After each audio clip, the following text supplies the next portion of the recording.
Hello everybody and welcome back to Phoenix Wright Ace Attorney Trials and Tribulations. It is time to finish off Recipe for Turnabout. You heard me right, this is the end of the trial, finally. And then the actual plot of Ace Attorney Trials and Tribulations is going to kick up quite a notch, and it's going to be glorious. And yeah, we are gonna nail Victor Kudo? No, we're gonna nail Furio Tigre, because we've already, well, discredited it and then recredited Victor Kudo's testimony. Because we kind of proved that he was lying to get an extra day, and then turns out, no, he was actually right. Yeah,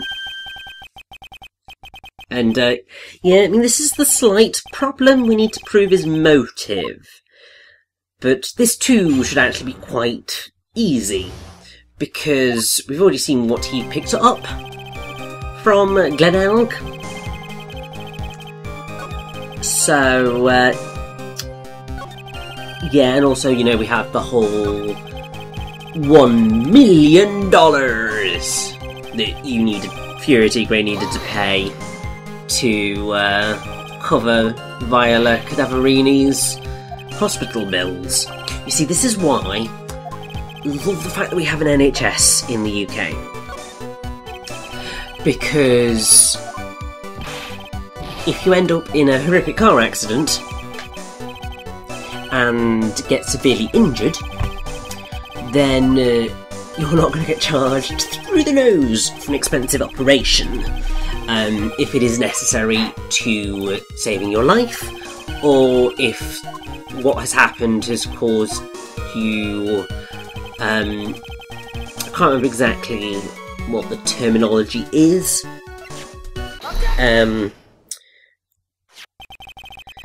but basically if the thing that is mostly with like cosmetic surgery, if whatever it is that you want to change is adversely affecting your life, then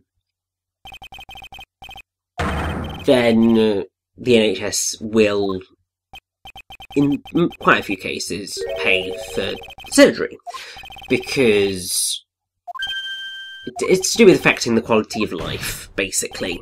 Some people game at that system, others do not.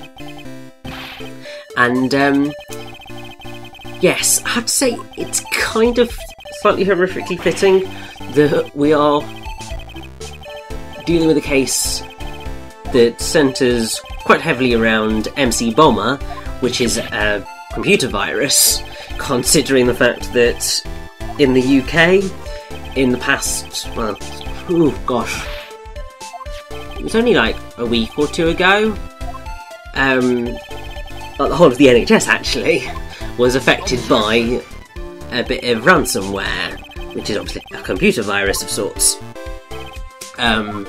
which threatens to delete all of your data unless you pay a ransom fee. Thankfully, even though like all of the NHS systems got affected by it, don't think anything hugely important was lost, because it's part of a council-run thing. They don't tend to pay ransomware because it's all backed up anyway. So why would you need to pay up? But it was all fixed pretty quickly, to be fair. But yeah, I just find it slightly ironic that we're dealing with a case in this game that deals with all that whilst that was happening in the real world. It's just one of those pure coincidences when things like that happen.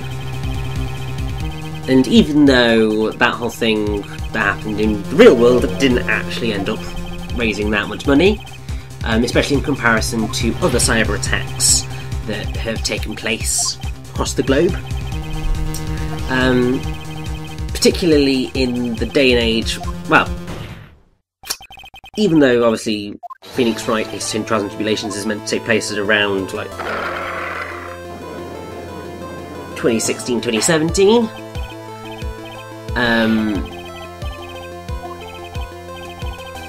the technology that it's dealing with is very much more early noughties, and so it would be a lot more disastrous were there to be a mass computer virus taking hold of systems in that time, because less stuff was backed up and protected.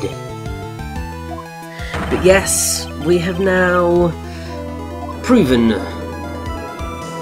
this idiot's motive for murder.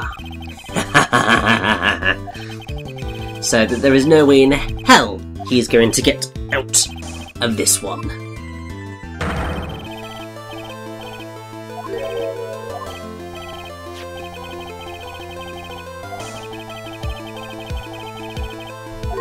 See, this is what happens when you lie and cheat. You get found out. Although I have to say, that hand, very peach. Very un-orange. Which was actually suggested that it wasn't Furious Grey, but we know that it was. It's just that obviously they coloured the hand that, so as to avoid immediately linking Furious Grey to being the murderer, despite the fact that in the kind of moving image before that hand turned up, you can clearly see that it's Furious Grey. So, yeah.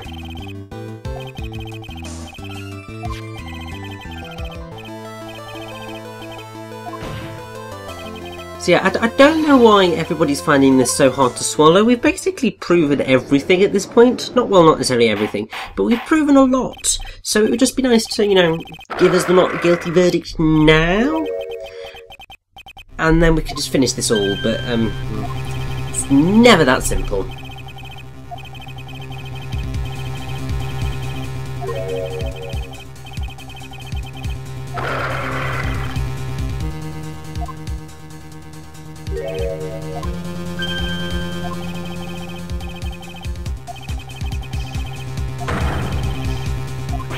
Yeah, he pretended to be us.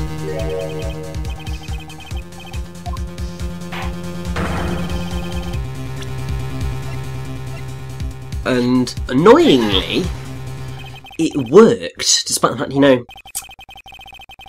cardboard paper badge. And you fell for it, Your Honour. So, yeah, so not only is this guy guilty of murder, he's also guilty of identity theft. And for impersonating a lawyer. So, yeah.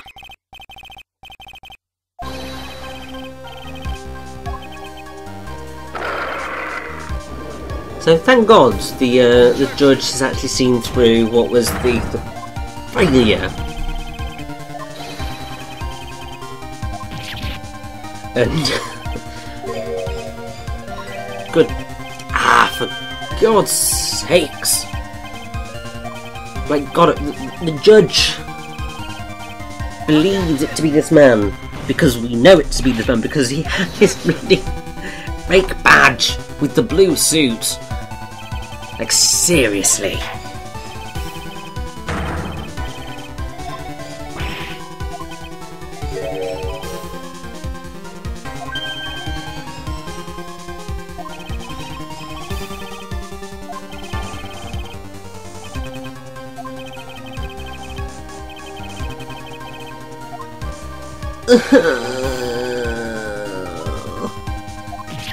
For goodness sake.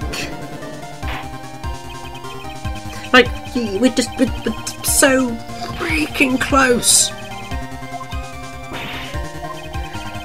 Like,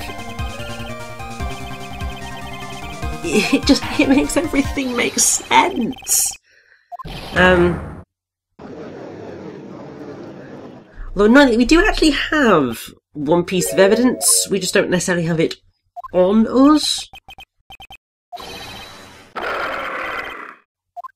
Don't mess with the tiger or you're gonna get mauled. Suppose you practice that one quite a lot. That seems like the thing that you kind of you think about, you store it for the one day where you finally get to use it. But yeah, just Gumshoe, please come back with that little bottle. Please. Oh, hell yes.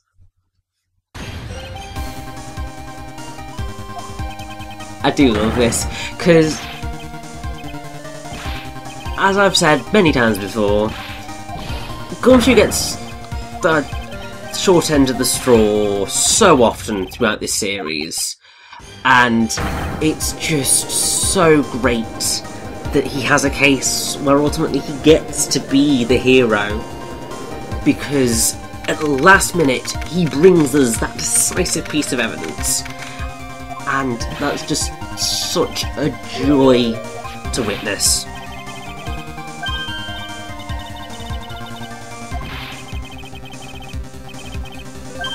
And come on, give us the prince. Oh, hell yes, they're the tigers. Well, annoyingly, as Nick is going to rain on everybody's parade, that doesn't actually provide us with the incredibly decisive bit of evidence, because all that means is that the tiger took the bottle. However, we might be able to use it, because there is one small thing, and if we had like one last bit of testimony, we might be able to pull it out of the bag. Oh, poor Gumshoe. Oh, bless him.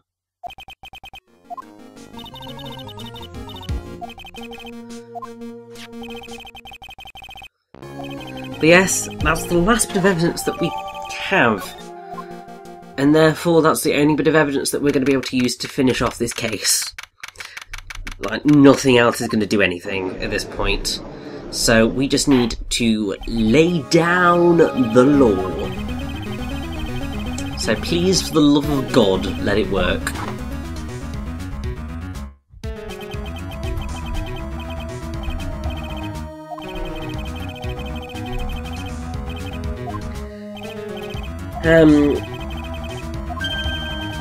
So, yes. So, you know how before how I said that we tend to bluff our way through everything? That's exactly what we're going to do right now. Because he thinks he's got us beat. He thinks we don't have anything. So, the final decisive piece of evidence is a small bottle that has his fingerprints on it that contains Glenelg's medication. However, no, Judge, don't say a word. Because yes, this is clearly... Well, fingerprints belong to him. We have that proof. Just let us continue with this bluffing. Because only one man knows, well, does not know what's in this bottle. So, yeah, we're, as, well, Nick is saying, phony trial, phony case, just everything's phony. So we're going to do some phony evidence, because, annoyingly, that's the only way that we're going to deal with this. It's potassium cyanide that's in that bottle. Clearly. It's clearly the bottle of poison.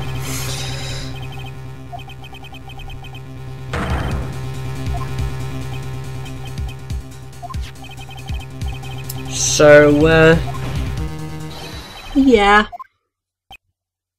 Hopefully this will cause him to have that breakdown we so desperately needed.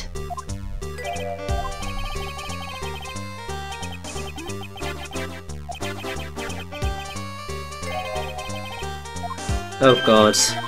He knows it's a bluff.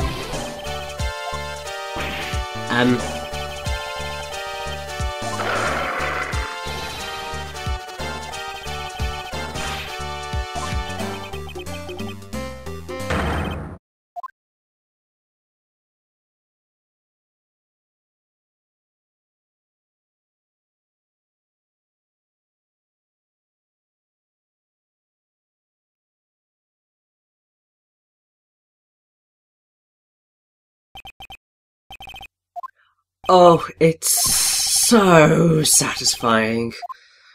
That moment right there is what we've been hoping for all this time. And it's very much in the vein of like the type of breakthroughs that you always desperately want in a case. I mean, it's why the end of Legally Blonde is so satisfying, because through the power of cross-examination and expert knowledge of perms, Elwood is able to get what's-her-face, I think her name's Courtney, to splurt out, "I didn't mean to shoot him!" or whatever it was, which is like, it's the classic court breakdown, which Ace Attorney is so well known for, like this, and it just works so perfectly.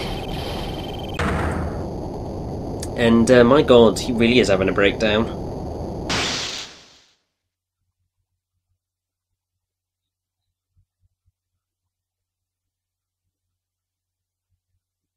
Well, that's fun with me, because it means that he admitted his guilt, and we've won! And, oh. I'd say that's probably very painful. Like, I would not like hot coffee poured over my head, and in my eyes, either. Because that would just be really, really, really dangerous, actually.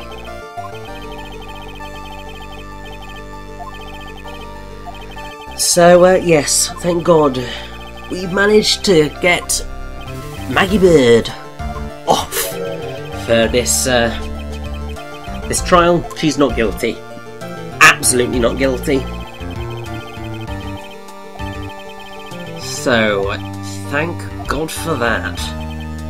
And thank God for Phoenix Wright, because otherwise this would have just been an absolute disaster. And there we go. There is our not guilty verdict. Frick yes! That just makes me feel really, really happy, because it's another job well done, I feel.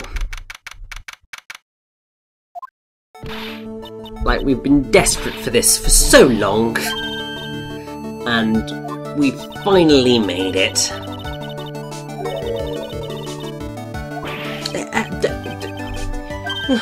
You don't need to forgive us, because we didn't mess up in the first place, you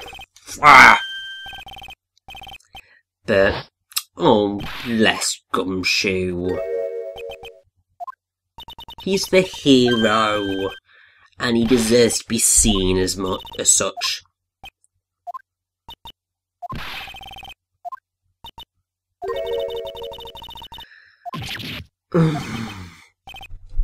Come on, we need a happy ending to this trial. Don't make it depressing, guys. I want Gumshoe and Maggie to get it together and get together. Because that'd just be cute and lovely. And it would make me very happy.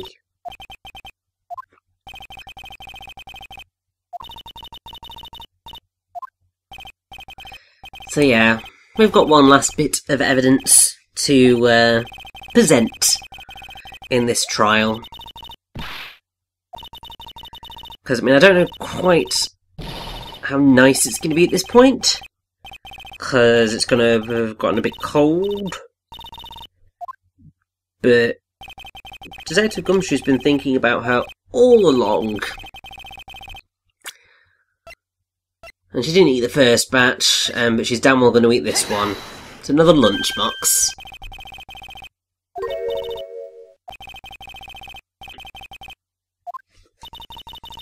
So, come on, smile, accept it, go and forgive him, and go and, you know, get it on.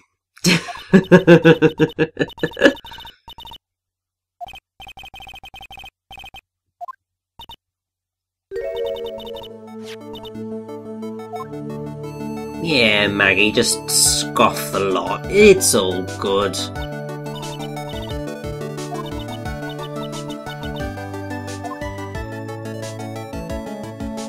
And there we go. That brings us to the end of Recipe for Turnabout. And all of the filler cases in Trials and Tribulations are now complete. Which means the plot is about to kick up a notch. And it's just going to be amazing. So, with the Recipe for Turnabout finished, we've unlocked Turnabout Beginnings. See you then.